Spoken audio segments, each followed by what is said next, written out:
আজকে আপনাদের সাথে শেয়ার করব কিভাবে বাদাম তোলা হয়। বাদাম গাছ কীরকম থাকে অনেকে হয়তো চিনে না, দেখে না। গ্রামে যারা থাকে অবশ্য তারা তো চিনে।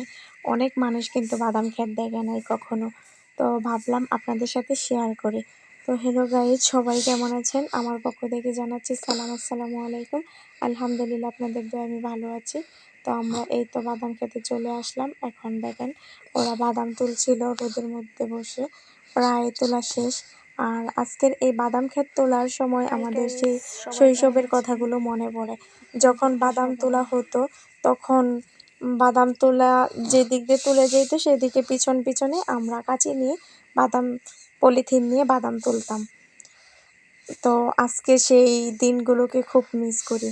আর চাইলেও কখনো হয়তো এই দিনগুলো ফিরে পাবো না, কখনোই সম্ভব না। তো বাদামগুলো তুলে নিয়ে আসার পরে সন্ধ্যাবেলায় সিদ্ধ করে নিয়েছিলাম। আর বাদাম সিদ্ধ ভাজা থেকে কিন্তু অনেক মজা হয়। তো আজকের মতো ভিডিওটা এই পর্যন্তই শেষ করছি। সবাই ভালো থাকবেন, সুস্থ থাকবেন। আল্লাহ হাফেজ।